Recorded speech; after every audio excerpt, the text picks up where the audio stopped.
দিনে একবার হলেও এই দোয়াটি পড়বেন, তাহলে আল্লাহ পাক রব্বুল আলামিন পৃথিবীতে যত মানুষ আছে সেই পরিমাণ সওয়াব আপনার পিতামাতার আমলনামায় আল্লাহ তাআলা দিয়ে দিবেন। মনে রাখবেন, পিতামাতা কিন্তু আপনার কাছে অনেক বড় একটি জিনিস, যাদের উছিলায় আপনি দুনিয়াতে এসেছেন, যাদের উছিলায় আপনি দুনিয়ার এই নিয়ামতগুলো দেখতে পাচ্ছেন, তাদের জন্য দোয়া করতে হবে, নিজের জন্য ক্ষমার দোয়া করতে হবে, মুমিনদের জন্য দোয়া করতে হবে, মুসলমানদের জন্য দোয়া করতে হবে। চমৎকার একটি দোয়া, আপনি শোনার পর থেকে প্রতিদিন একবার হলেও এই দোয়াটি পড়বেন। আল্লাহ পাক রব্বুল আলামিন আপনার গুনাহ খাতাগুলো ক্ষমা করে দিবেন এবং আল্লাহ তাআলা আপনার পিতামাতার এবং আপনার আমলনামায় ওঠেল পরিমাণ সওয়াব আপনার আমলনামায় আল্লাহ পাক রব্বুল আলামিন লিখে দিবেন। বিশেষ করে আমরা কিন্তু পিতামাতার খেদমত করতে জানি না, পিতামাতার সাথে ভালো ব্যবহার করতে জানি না। পিতামাতার সাথে ভালো ব্যবহার করতে হবে, তাদের জন্য দোয়া করতে হবে, তাদের জন্য দোয়া করতে হবে। এই দোয়া আল্লাহ তাআলা পবিত্র কোরআনুল কারীমের ভিতরে নিজেই কোট করে দিয়েছেন যে সন্তান পিতামাতার জন্য কিভাবে দোয়া করবে।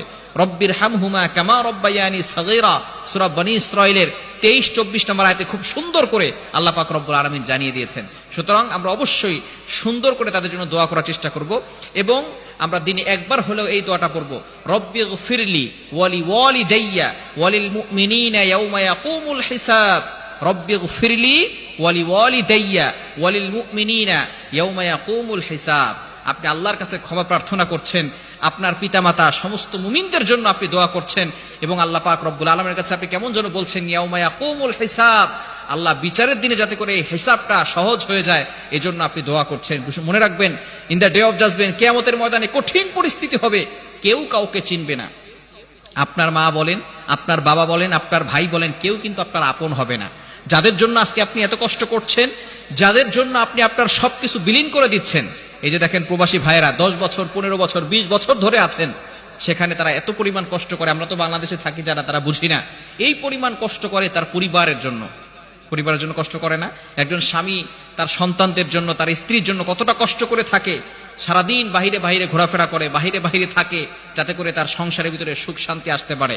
কিন্তু দেখা যাচ্ছে ফাইনালি শেষ পর্যন্ত তার কবরে কিন্তু একাই যেতে হবে। তার সন্তান বলেন, তার ভাই বলেন, তার বোন বলেন, তার ওয়াইফ বলেন, কেউ কিন্তু তার সাথে যাবে না। তাকে একাই যেতে হবে, ওই কবরে একাই যেতে হবে। ওইখানে কেউ যাবে না, ওইখানে থাকার জন্য কোনো বাতি নাই, কোনো সাথী নাই, ওইখানে কোনো বিছানা নাই, একাই সেখানে যেতে হবে। হাসরের ময়দানে উঠতে হবে, কঠিন পরিস্থিতি হবে।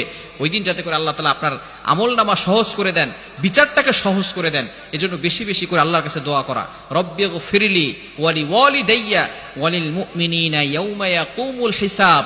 এই দোয়া যদি আপনি করতে পারেন, আল্লাহ পাক রব্বুল আলামিন আপনার যে দায়িত্বগুলো আছে পিতামাতার জন্য, এই দায়িত্বগুলো পালন করার চেষ্টা করবেন, পিতামাতার সাথে ভালো ব্যবহার করার চেষ্টা করবেন, ইনশাআল্লাহ আল্লাহ পাক রব্বুল আলামিন আপনার দোয়াগুলো কবুল করে নেবেন। আল্লাহ তাআলা আমাদের সকলকে এই বিষয়গুলো বুঝার তৌফিক দান করেন।